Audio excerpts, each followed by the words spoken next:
जय जय श्री गणेश प्रिय भक्तों, माघ माह के कृष्ण पक्ष की संकष्टी चतुर्थी अर्थात तिलकुटा चौथ की आज मैं कहानी आप लोगों को सुनाने वाली हूँ। तो पूर्ण श्रद्धा भाव के साथ में सुनिएगा। एक साहूकार और एक साहूकारनी थे। वह धर्म पुण्य को नहीं मानते थे, इसके कारण उनके कोई बच्चा नहीं था। एक दिन साहूकारनी पड़ोसी के घर गई। उस दिन सकट चौथ थी। वहाँ पड़ोसन सकट चौथ की पूजा करके कहानी सुना रही थी। साहूकारनी ने पड़ोसन से पूछा, तुम क्या कर रही हो? तब पड़ोसन बोली, आज चौथ का व्रत है, इसलिए कहानी सुना रही हूँ। तब साहूकारनी बोली, चौथ के व्रत करने से क्या होता है? तब पड़ोसन बोली, इसे करने से अन्न, धन, सुहाग, पुत्र सब मिलते हैं। तब साहूकारनी ने कहा, यदि मेरा घर गर्भ रह जाए तो मैं 1.25 सेर का तिलकुटा करूँगी और चौथ का व्रत करूँगी।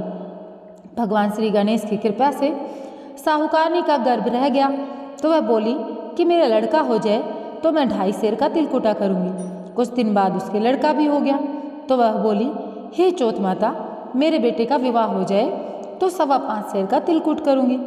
और कुछ वर्षों बाद उसके बेटे का विवाह तय हो गया। उसका बेटा विवाह करने चला गया, लेकिन उस साहूकारनी ने तिलकुट नहीं किया। इस कारण से चौथ माता क्रोधित हो गई। उन्होंने फेरों से उसके बेटे को उठाकर पीपल के पेड़ पर बिठा दिया। सभी वर को खोजने लगे, पर वर न मिला और हताश होकर सारे लोग अपने घर को लौट आए। इधर जिस लड़की से साहूकारनी के लड़के का विवाह होने वाला था, वह अपनी सहेलियों के साथ गणगौर पूजने के लिए जंगल में दूब लेने गई। तभी रास्ते में पीपल के पेड़ से आवाज़ आई, ओ मेरी अर्धब्याही। यह बात सुनकर जब लड़की घर आई, उसके बाद वह धीरे धीरे सूख कर काटा होने लगी। एक दिन लड़की की माँ ने कहा, मैं तुम्हें अच्छा खिलाती हूँ, अच्छा पहनाती हूँ, फिर भी तुम्हें ऐसे सूखती क्यों जा रही हो? ऐसा क्या हुआ? तब लड़की अपनी माँ से बोली कि वह जब भी दूब लेने जंगल जाती है, पीपल के पेड़ से एक आदमी की आवाज़ आती है। बोलता है, ओ मेरी अर्धब्याही। उसने मेहंदी लगा रखी है, सेहरा भी बांध रखा है। तब उसकी माँ ने पीपल के पेड़ के पास जाकर देखा तो पता चला यह तो उसका जमाई ही है। तब उसकी माँ ने जमाई से कहा, दामाद जी यहाँ क्यों बैठे हो? मेरी बेटी तो अर्धब्याही कर दी और अब खुद वहाँ जाकर बैठ गए। साहूकारनी का बेटा बोला, मेरी माँ ने चौथ का तिलकुट बोला था, लेकिन पूरा नहीं किया, इसलिए चौथ माता ने मुझे यहाँ बिठा रखा है। नाराज होकर यह सुनकर उस लड़की की माँ साहूकारनी के घर गई। उससे पूछा, तुमने सकट चौथ का कुछ बोला है क्या? तब साहूकारनी बोली, तिलकुट बोला था। उसके बाद साहूकारनी बोली, मेरा बेटा घर आ जाए तो 2.5 मन का तिलकुट करूँगी। इसके बाद श्री गणेश भगवान प्रसन्न हो गए। उसके बेटे को वापस से फेरों में लाकर बिठा दिया। बेटे का विवाह धूमधाम से संपन्न हुआ। जब साहूकारनी का बेटा एवं बहू घर आए, तब साहूकारनी ने 2.5 मन का तिलकुट किया और बोली, हे चौथ देव, आपके आशीर्वाद से मेरे बेटा बहू घर आए हैं, जिससे मैं हमेशा तिलकुटा करके व्रत करूंगी। इसके बाद सारे नगरवासियों ने तिलकुट के साथ सकट व्रत करना प्रारंभ किया। हे सकट चौथ माता, जिस तरह साहूकारनी को बेटे बहू से मिलवाया, वैसे ही हम सबकी भी मनोकामनाएं पूर्ण करना। इस कथा को कहने सुनने वालों का भला करना और सभी जितने भी लोग यहाँ पर हुकार भर रहे हैं उनका भी भला करना। बोलो सकट चौथ माता की जय, श्री गणेश जी की जय। तो प्रिय भक्तों, यहाँ पर मैंने आप लोगों को सकट चौथ की प्रथम कथा सुना दी। आप दूसरी कथा के अनुसार कहते हैं, सतयुग में राजा हरिश्चंद्र के राज्य में एक कुम्हार था। एक बार तमाम कोशिशों के बावजूद जब उसके बर्तन कच्चे रह जाते थे तो उसने यह बात एक पुजारी को बताई। उस पर पुजारी ने बताया, किसी छोटे बच्चे की बलि से यह समस्या दूर हो जाएगी। उसके बाद उस कुम्हार ने एक बच्चे को पकड़कर आवा में डाल दिया और वह दिन सकट चौथ का दिन था। काफ़ी खोजने के बाद में भी जब उस बच्चे की माँ को अपना बच्चा नहीं मिला तो उसने गणेश जी के समक्ष सच्चे मन से प्रार्थना की। सकट चौथ का व्रत तो कर ही रखा था। उधर दूसरी ओर कुम्हार ने सुबह उठकर देखा तो आवा में बर्तन तो पक चुके थे, लेकिन बच्चा एकदम सुरक्षित था। इस घटना के बाद कुम्हार डर गया और राजा के समक्ष पहुंचकर पूरी कहानी बताई। इसके पश्चात राजा ने बच्चे और उसकी माँ को बुलवाया। तो माँ ने संकटों को दूर करने वाले सकट चौथ के व्रत की महिमा का वर्णन किया। बस तभी से सारे महिलाएं संतान और परिवार के सौभाग्य और लंबी आयु के लिए इस व्रत को करने लगी। अब मैं आप लोगों को यहाँ पर कहना चाहूँगी, एक बार भगवान श्री गणेश के लिए आप लोग कमेंट बॉक्स में लिख दीजिए जय जय श्री गणेश।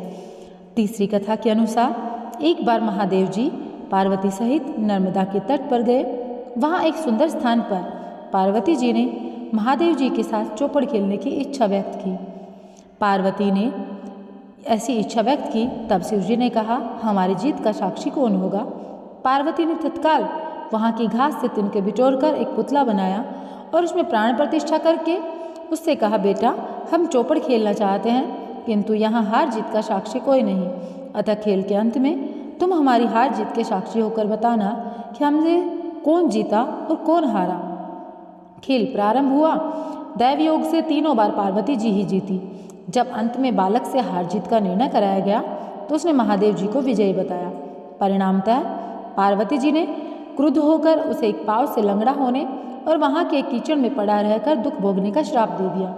बालक ने विनम्रतापूर्वक कहा, माँ मुझसे अज्ञानतावश ऐसा हो गया, मैंने किसी कुटिलता या द्वेष के कारण ऐसा नहीं किया, मुझे क्षमा करें और इस शाप से मुक्ति का उपाय बताएं।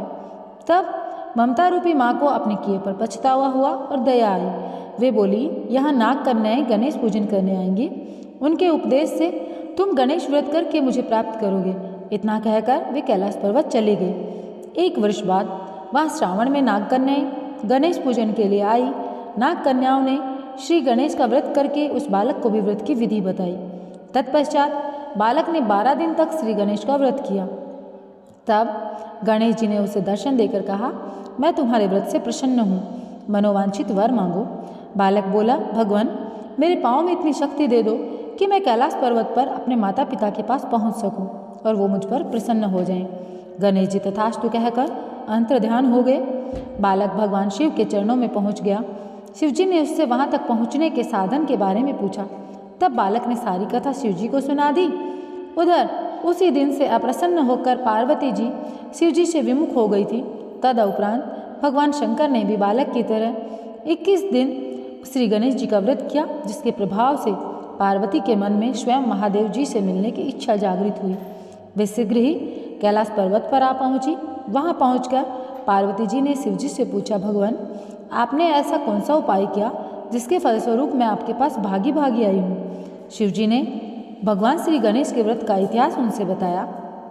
तब पार्वती जी ने अपने पुत्र कार्तिकेय से मिलने की इच्छा से 21 दिन पर्यंत 21-21 की संख्या में दूर्वा पुष्प तथा लड्डुओं से श्री गणेश का पूजन किया और 21वें दिन कार्तिकेय स्वयं ही अपनी माता से मिलने के लिए आ पहुँचे। उन्होंने भी माँ के मुख से इस व्रत का महात्म्य सुनकर व्रत किया। तो प्रिय भक्तों, यहाँ पर यह जो कथा है यह संपन्न होती है। इसके बाद में यह जो व्रत है इसमें आप जब भी कथा करें, कथा करने के बाद में भगवान श्री गणेश की आरती के साथ ही इसका समापन करें। कथा मतलब पूजा विधि का समापन करें। पूजा विधि मैंने आप लोगों को पहले ही वीडियो अपलोड कर रखा है, अगर आप लोगों ने नहीं देखा है तो अवश्य देखिएगा। और हाँ, अपने इस चैनल पर भगवान जितने भी हैं अपने हमारे जो सनातन धर्म है उससे रिलेटेड तमाम जानकारियाँ हम अपलोड करते रहते हैं। अगर आप हमसे जुड़े रहना चाहते हैं तो चैनल को सब्सक्राइब करें, वीडियो को लाइक करें, कमेंट बॉक्स में लिखें जय श्री गणेश।